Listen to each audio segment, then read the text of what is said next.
Howdy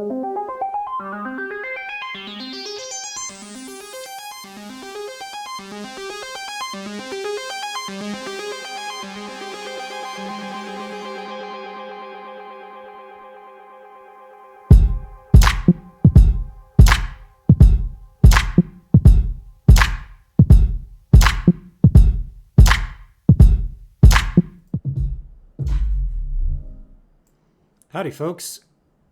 Today I want to talk about the Moondrop variations.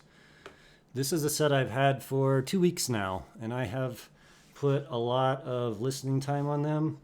I dearly love them, and I'm going to talk about it. I did have the EJ07M at the same time. I still have them. I got them at the same time, and that gave me a really, really good comparison with these, and so I'll talk about that a little bit in this review. Real quickly, I've got this zoomed way in, not for any particular reason, but here, let's just zoom out a little bit. There we go. All right, build quality is typical Moondrop awesomeness. I believe these are completely resin filled, smoked, frosted shell and metal black plate and a vent.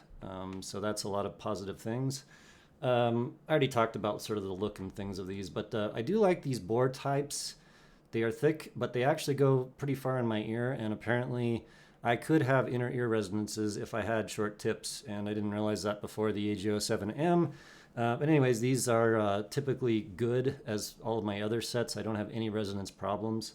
We can see that 3 bores, they have very also typical for all Moondrops, and also my RSV, the Softears, they put a damper right smack in the tip of, I believe that's the mid bore, I'm almost positive. So that's like one of their special sauce things. I see that on all of them. And it's always a white damper, actually, now that I think about it. Interesting. All right, few other little things. The cable is actually nice, but you could probably see that, but it just kinks itself. Like, I don't know, like I tried straightening it out, and like it just doesn't really stay that way. I'm being hyper picky. I like the cable, but yeah, maybe could you get the cable to stay nice and smooth, guys? I don't know. Here's our splitter. It's not heavy or anything like that. I like it. And then these have a really awesome quick swap connector, although it's actually really tight. I'm not going to pull it off, but you got 3 tips, the single-leaded 2.5 and 4.4. Standard stuff, you know how it is. Let's see, what else can we say?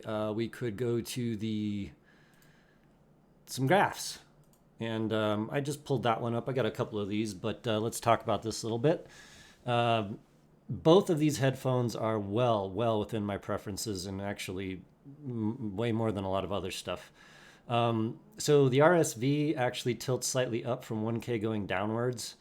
And that gives it a little more mid-bass, a little more warmth. And so for rock and roll, well, like 70s rock and possibly 80s, like metal, that has not a whole lot of mid-bass, the RSV is a little more, well, shall we say forgiving. But the variations, however, it does go down. And actually, this is exactly like the EJ07's sub-bass rise and then 1K to like 200. This is like from 1K down is damn near identical to the EJ07, except the EJ07 doesn't actually have quite as much slam, actually, a little less energy here. Just thought I'd mention that. And then we have our mid-peak, and RSV is probably just a hair sooner. I don't think anybody could really tell the differences, honestly. And interestingly enough, I think these 2 headphones have the same Softears customized balance armatures, 2 of them for mids. But they don't sound identical. They do have a lot of similarities, but not quite identical. Then coming down, by the way, this entire mid region here is well within my preferences, all the mids to treble.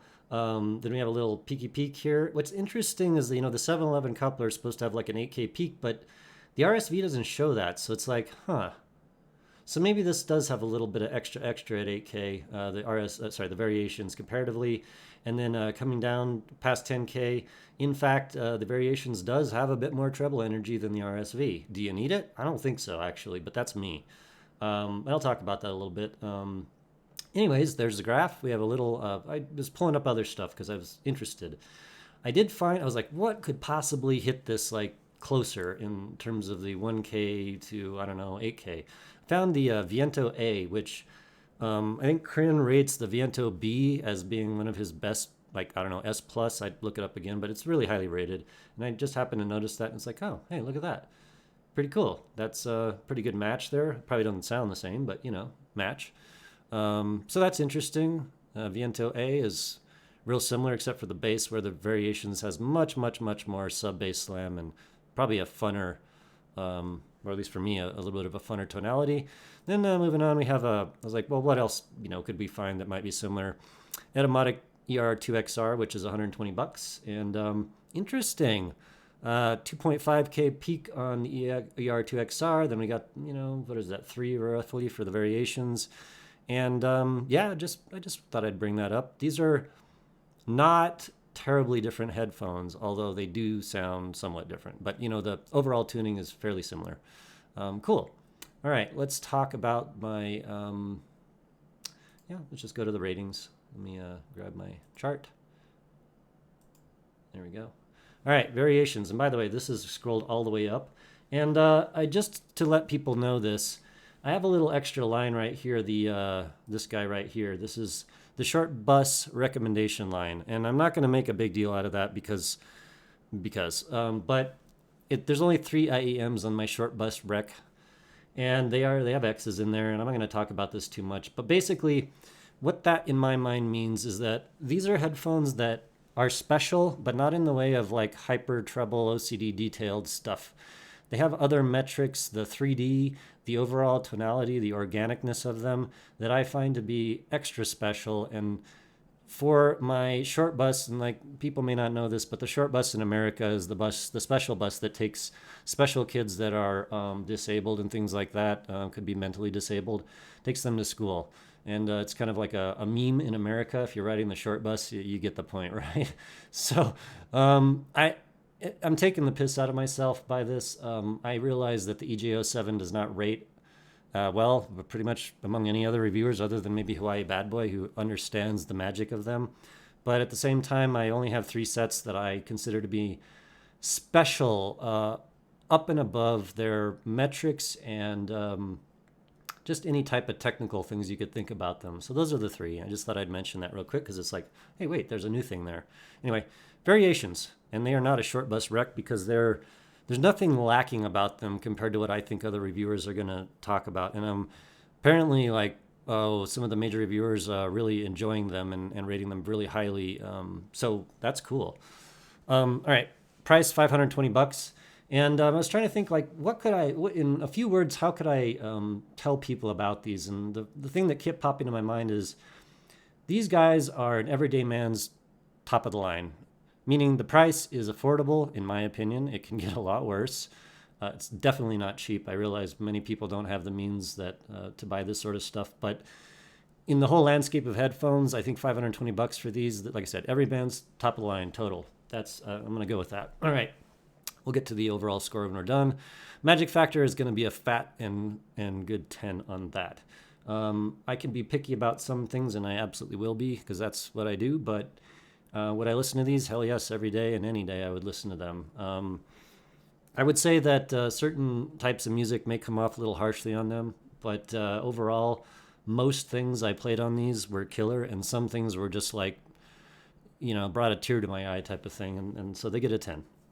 Accuracy, we're going to give them 9.5. In terms of the graph, let me go back to the graph. Well, a graph, it doesn't matter which one. But in terms of accuracy, I consider these to be highly, highly accurate. Now, probably I would here's the thing.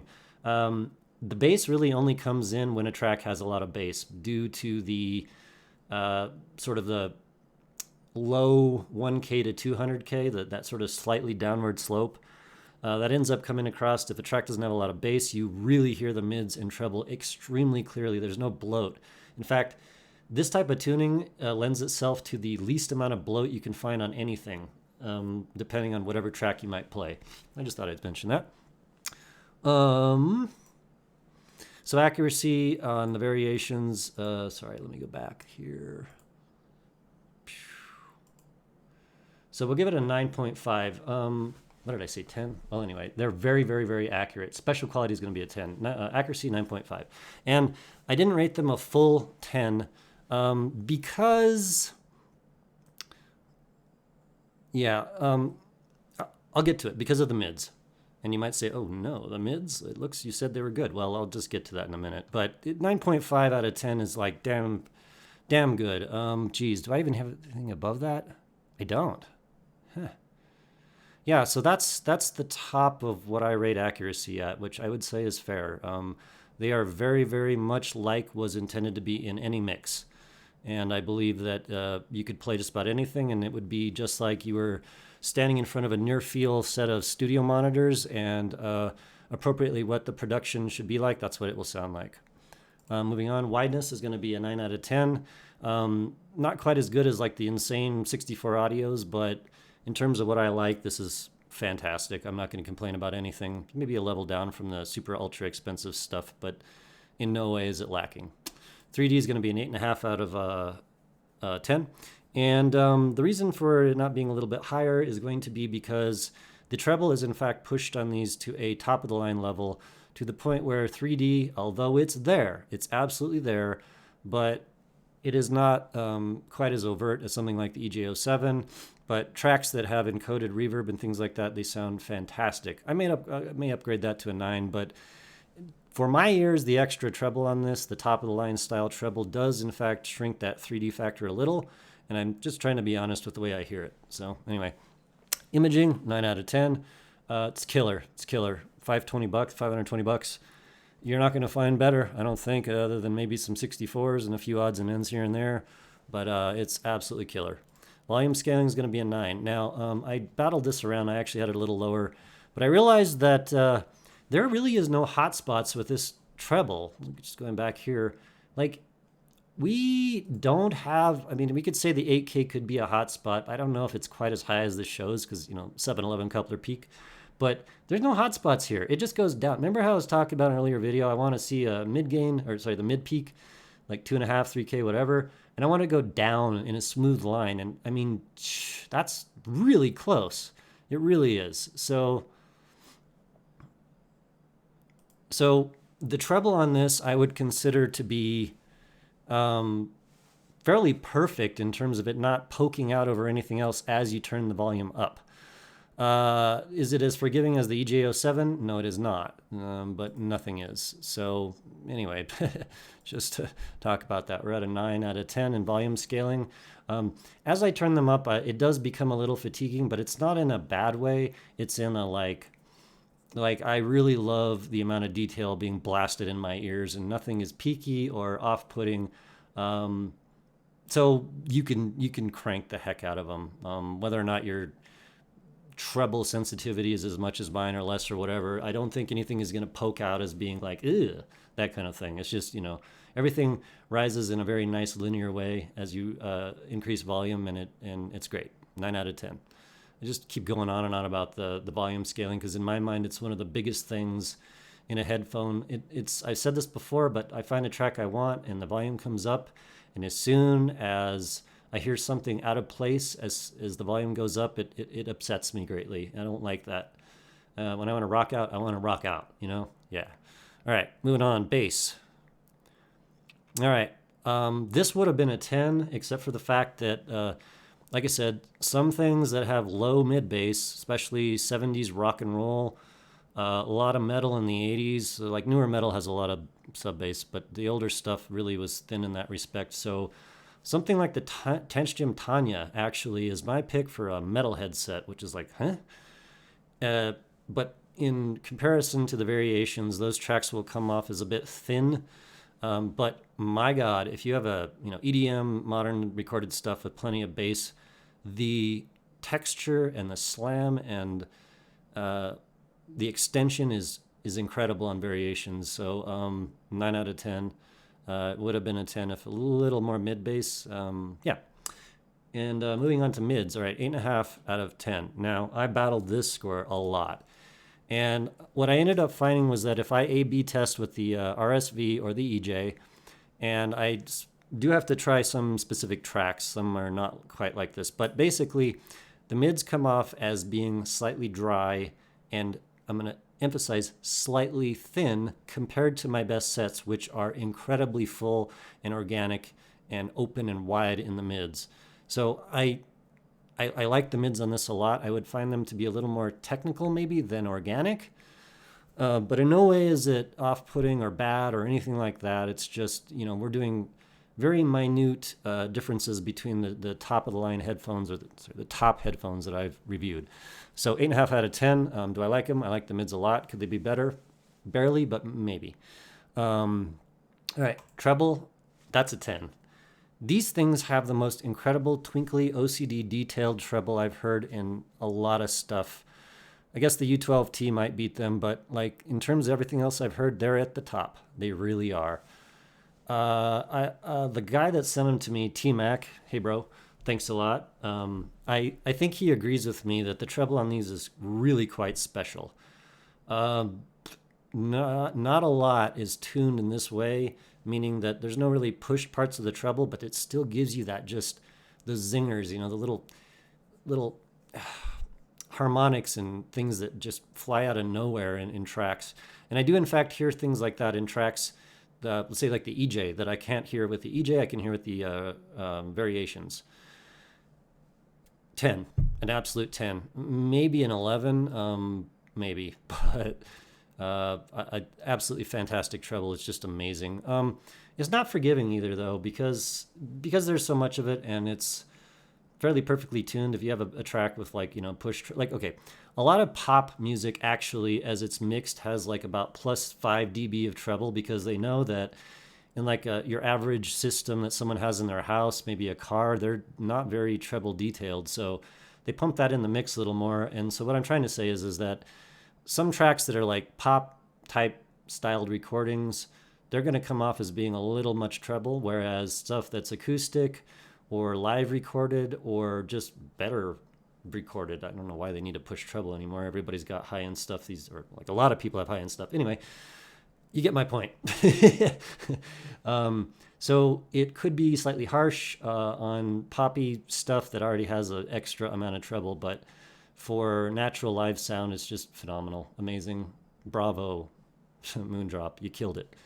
Resolution, 9. Yeah, everybody knows I don't, maybe planner, maybe some kind of special sauce, something or other, but it's going to be a 9 out of 10. Moving on, pressure buildup, yeah, they're no vented. They have the fat tips, and for some people that does in fact create a vacuum suction pressure, that type of thing going on, so no extra points. Isolation for me, they are really good, 4 out of 5. This style of Moondrop just does it for my ears. Binaural is going to be a 4 out of 5. If a track is like a natural binaural, meaning just recorded in a space, then it comes off as being a little bit splashy. But if it is something that was a binaural, like a music track that's binaural, those come off like amazing, just like you're in the room. So, some type of differences in the way those are recorded, but I'll give it a 4 out of 5. Excellent. So, scrolling back over, where are we? So variation lands, let's see, 1, 2, 3, 4, 5, 6. 6th in my chart. However, for $520, I can't imagine that someone wants a top-of-the-line tuning wouldn't just love this thing, provided that the tips aren't too thick and things like that. So we're at 91.5 out of, 100. And you might notice the MEST right below there. And I thought about this greatly, and the MEST has some metrics that I value slightly less than the metrics in variations. So I think you could probably pick either of these based on maybe the mid tuning. The MEST is going to be much more flat in the mids, whereas the variations is going to be a little more in your face, a little more like vocals will pop out of the mix, as I think they should, because they're mixed like that. A little better of that sort of stuff.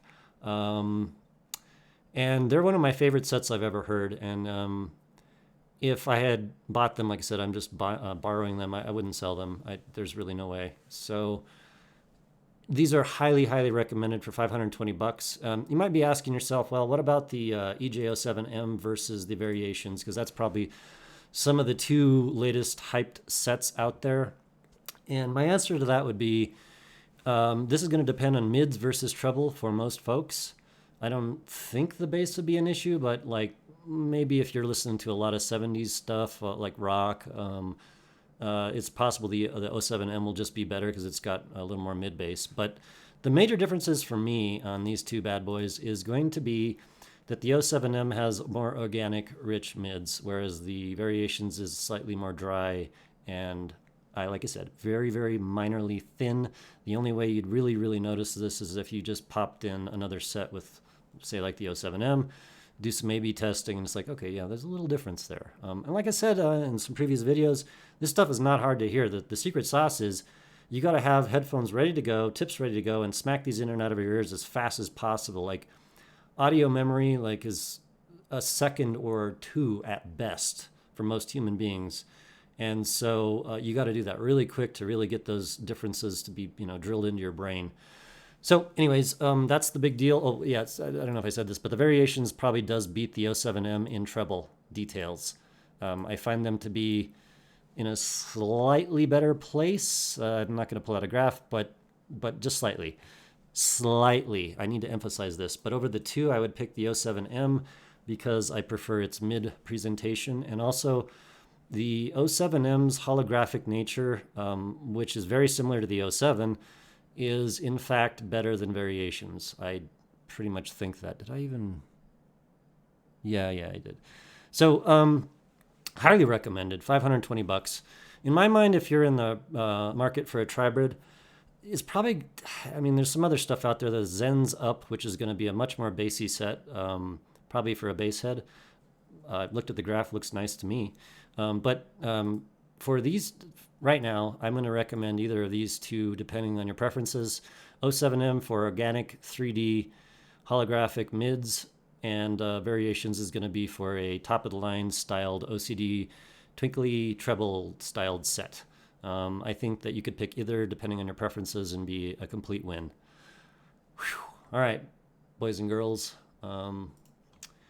This has been super fun to test these. These are some of the best headphones I've ever tested. And you might be saying to yourself, like, oh yeah, they're just new, so they're hyped, so they're on top of your chart. Like, it doesn't really work out like that for me. It just doesn't. I do admit that I've got a lot of high-end headphones that I've tested recently, but they're good. I'm just like, well, what do you want me to say? So, are these recommended? Hell yes, they are. Get yourself a pair, 520 bucks. I love them. Right on, folks. I'll talk to you on the next one.